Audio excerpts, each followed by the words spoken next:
America की radar पर हर 13 में से एक कंट्री है। किन देशों को आखिरकार बर्बाद करने का प्लान अमेरिका बना रहा है और क्यों, ये समझना बेहद ज़रूरी है इस वीडियो में। नमस्कार, आप देख रहे हैं न्यूज़ 18 का डिजिटल प्लेटफॉर्म। मैं हूं आपके साथ श्रुति श्रीवास्तव। डोनाल्ड ट्रंप दूसरी बार राष्ट्रपति बनने के बाद से अब तक Iran, Iraq, Nigeria, Somalia, Syria, Venezuela और यमन पर हमला कर चुके हैं। वहीं Trump Canada, Colombia, Cuba, Greenland जो डेनमार्क का हिस्सा है, फिलिस्तीन, मैक्सिको, पनामा और ओमान को बर्बाद करने की धमकी दे चुके हैं। दरअसल दुनिया के हर 13 में से एक देश अमेरिका के रडार पर है। इन देशों पर या तो पिछले एक साल में अमेरिका हमला कर चुका है या हमला करने की तैयारी में है। ताज़ा मामला ओमान का है, जिसे अमेरिका के राष्ट्रपति डोनाल्ड ट्रंप ने बर्बाद करने की धमकी दी है। ट्रंप ने कहा कि अगर ओमान नहीं सुधरता है तो उसे पूरी तरह से बर्बाद कर दिया जाएगा। ओमान खाड़ी का एक अहम देश है, जिसे एक वक्त में अमेरिका का करीबी माना जाता है। ईरान युद्ध के समय ओमान ने अमेरिका का साथ नहीं दिया, वो भी तब जब ओमान हॉर्मुज़ के किनारे पर स्थित है। इसके कारण ईरान ने भी ओमान पर कोई हमला नहीं किया। और इसके अलावा पिछले दिनों ओमान की सरकार ने अपने अधिकारियों को ईरान से व्यापार करने का निर्देश दिया। ओमान का कहना था कि ईरान से व्यापार किया जा सकता है। ईरान और ओमान मिलकर हॉर्मुज़ पर प्रोटोकॉल तैयार कर रहा है। इस प्रोटोकॉल के तहत ईरान हॉर्मुज़ में जहाज़ों से पर्यावरण टैक्स वसूलेगा।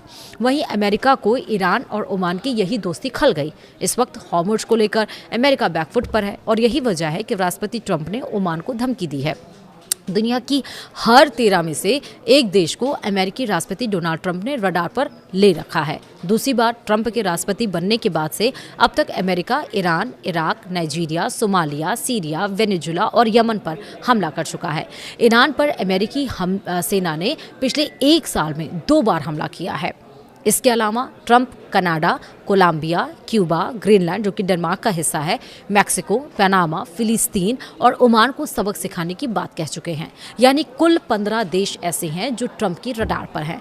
वहीं पॉलिटिको मैगजीन के मुताबिक अमेरिका सेना क्यूबा पर हमले को तैयार है। पेंटागन ने इसके लिए प्लान भी तैयार कर लिया है और यह प्लान अभी राष्ट्रपति डोनाल्ड ट्रंप के पास विचाराधीन के लिए रखा गया है। ट्रंप के फैसला लेते ही अमेरिकी सेना क्यूबा पर हवाई हमला कर देगा। वहीं बुधवार की अगर हम बात करें तो बुधवार को कैबिनेट मीटिंग में विदेश मंत्री मार्को रूबियो ने क्यूबा को बड़ा खतरा बताया। रूबियो का कहना था कि अमेरिका के पास स्थित क्यूबा इस वक्त अस्थिर है। इसके कारण अमेरिका भी सुरक्षित नहीं है।